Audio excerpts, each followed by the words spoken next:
Well, hey, welcome back to my little gardening show. I thought I'd show you the outdoors here, the condition of the yard, the garden, just kind of talk about the garden a little bit and some of the tools that I use during the gardening season. So let's take a little tour. First thing you can see is that our fence is in need of some repair. So when the ground thaws, I'm going to be putting these T-posts in and banding them to the current posts just to support them. I've got them laid out here, but the ground's frozen about 5 inches down, so we're going to wait till a warmer day to finish that up. But here's the garden area. You know, I've got a decent sized plot here at the house. If I start from back here on out, I've got about close to 40 feet to play with. Maybe more, about 40 feet. And I've got about 25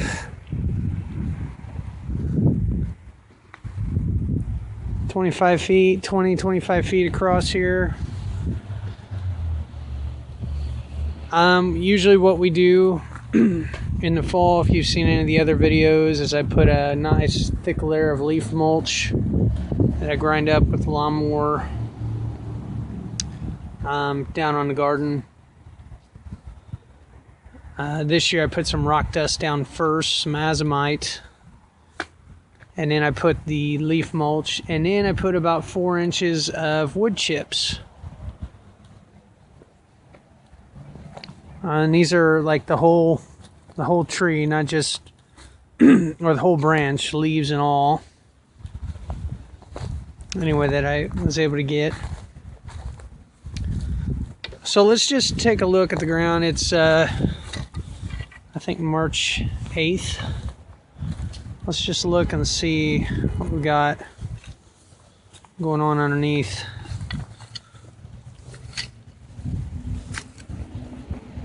As you can see, I mean, that's black, just nice and dark, nice and loose. I mean, even though the ground is pretty well frozen, you know, 5 inches in, it didn't take hardly any effort to just rake this back, you know, to see what's in there. And if we dug down a little deeper, we would see some worms. But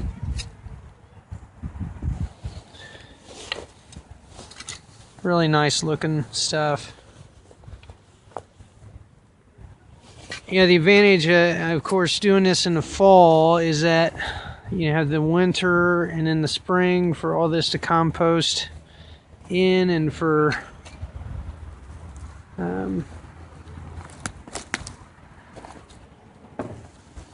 the snow and stuff to filter down, and you know, all this organic matter they put on top basically leaches down compost tea, conditions the soil. I mean, there's all kinds of benefits to having mulch to cover your garden.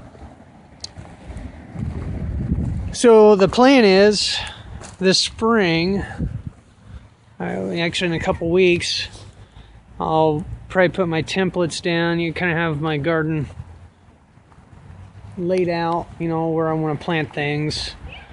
And I'll take my cultivator here, my homemade cultivator my grandpa had given me, or I got from my grandpa,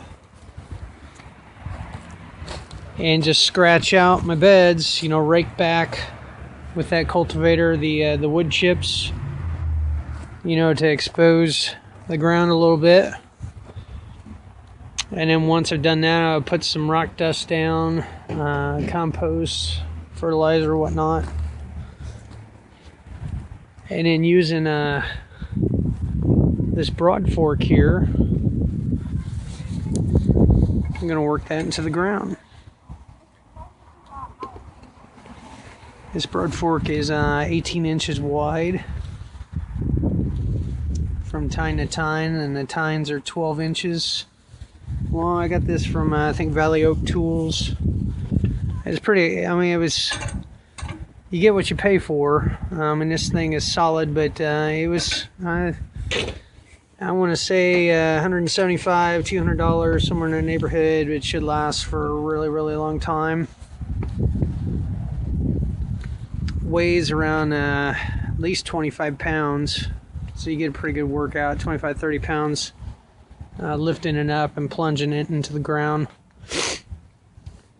But anyway, I'll scratch out my beds. I'll put the rock dust, the compost, my amendments down, and then using the broad fork, I'll work that into the ground while loosening the soil. Plunge it into the ground, you know, by stepping on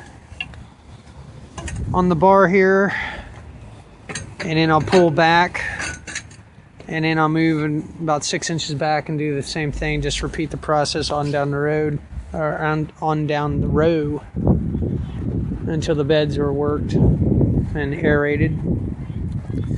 And then if we want the soil to be a little more finer texture, I'll use my garden fork here to work the soil and loosen it up even more. And then we'll plant.